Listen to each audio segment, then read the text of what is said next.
اللہ تبارک و تعالی کلام مقدس میں ارشاد فرماتا ہے قل لا اسألکم علیہ اجرا الا المودۃ فی القربى، اے محبوب اعلان فرمائیے کہ میں تم سے کوئی چیز طلب نہیں کرتا، صرف اپنے قرابت کی محبت، اپنی اولادوں کی محبت، اپنی ازواج کی محبت، اسی پر بات ختم۔ اور جو نبی نے طلب کیا ہے اپنے امتیوں سے تو اپنی اولاد کی محبت کو طلب کیا ہے۔ اولاد کی محبت کب ہے؟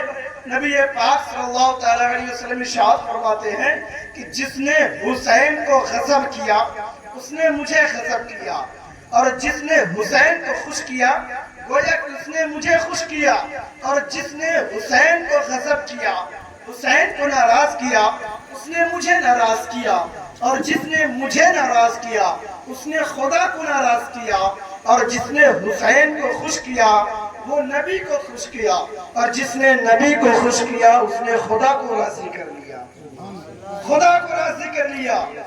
یہی محبت چاہتا ہے رب کائنات اپنے بندوں سے، کہتا ہے کہ میرے محبوب اعلان فرمائیے، حضور بھی یہی چاہتے ہیں کہ میری آل کی محبت اس کے علاوہ کچھ نہیں۔ اور نبی ایک جگہ ارشاد فرماتے ہیں کیا کہ اے میرے صحابہ، میرے بعد تم دو چیز پکڑ کے رکھنا، دو چیز پکڑ کر کے رکھنا، کبھی بکھرو گے نہیں، کامیاب ہو جاؤ گے، کامیاب ہو جاؤ گے۔ صحابہ نے عرض کیا یا رسول اللہ وہ دو چیز ہے کیا؟ فرماتے ہیں پہلے قرآن کا دامن پکڑے رہنا، پھر آگے فرماتے ہیں کیا میری اہل بیت کا دامن پکڑے رہنا، کبھی بکھرو گے نہیں، کبھی رسوا ہوگے نہیں، ہر جگہ کامیاب ہوتے رہو۔ بتائیں تو صحیح، اہل بیت کا بھی دامن پکڑے، قرآن کا بھی دامن پکڑے، ہر جگہ ہم کامیاب ہو جائیں گے۔ اب سنیں، امام حسین رضی اللہ تعالیٰ عنہ کے پاس یزیدیوں کے خطوط بے شمار، کوفہ سے، عراق سے بے شمار خط امام حسین کے پاس جاتے رہے۔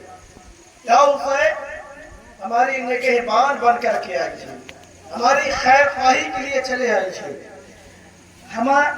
ہمیں سیدھی راہ دکھانے کے لیے چلے آئیے، ہم بھٹکے ہوئے مسلمان ہیں، گناہ میں ملوث ہو چکے ہیں، ہمیں سیدھا راستہ دکھانے کے لیے چلے آئیے۔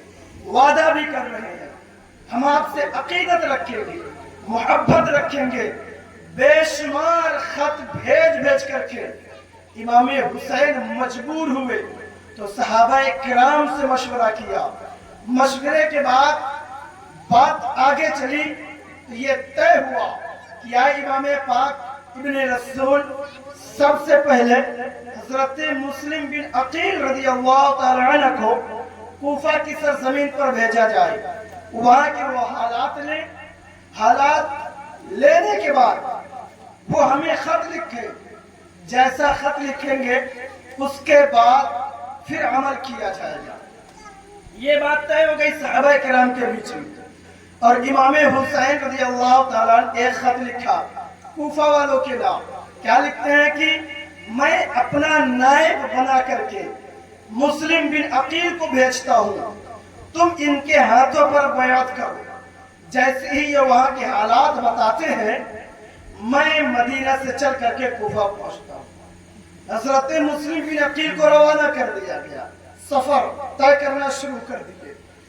مدینہ شریف سے لے کر کے کوفہ کی سرزمین کتنا فاصلہ ہے اندازہ کبھی لگائے، گوگل کا زمانہ ہے، سرچ کر لیجئے گا کہ آج تو سواریاں ہو گئی ہیں، یہاں جہاز میں بیٹھے وہاں 1 گھنٹے میں اتر گئے، سواری ہے چلے جا رہے ہیں 5 گھنٹے میں پہنچ گئے۔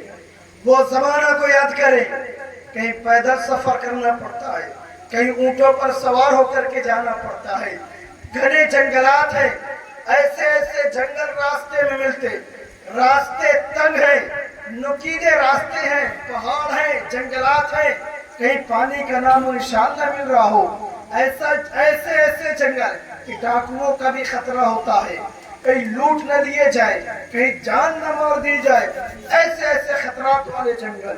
امام مسلم بن عقیل رضی اللہ تعالیٰ مدینہ سے روانہ ہوئے، کوفے کی سرزمین پر جب پہنچے تو سب سے پہلے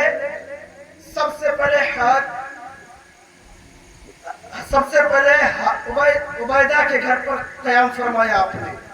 وہاں قیام فرمانے کے بعد دھیرے دھیرے لوگوں میں بات پھیلی کہ مسلم بن عقیل آئے ہوئے. امام حسین اپنا نائب بنا کر کے بھیجا ہے. لوگوں کا ہجوم آنا شروع ہو گیا. جوق در جوق لوگ آتے رہے, محبتیں پیش کرتے رہے. امام حسین کے نام پر حضرت مسلم بن عقیل کے ہاتھوں پر بیعت کرنا شروع کر دیا, اپنی محبتیں قربان کرنا شروع کر دیا, جان دینے تک کے لیے تیار ہو گئے.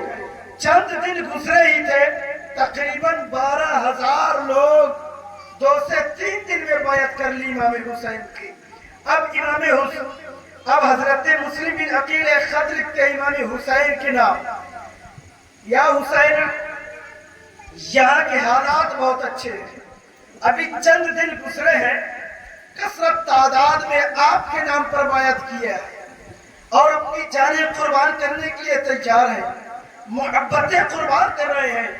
یا امام پاک, میں التماس کرتا ہوں آپ میرا خط پاتے ہیں, مدینہ سے سفر طے کرنا شروع کرتے کوفے کی طرف.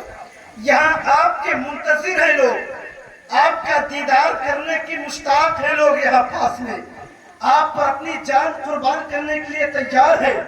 اے امام پاک, میرے اصرار پر آپ چل دیجئے گا. بے تاب ہے لوگ, یہ لوگ کہہ رہے ہیں کہ امام پاک آئے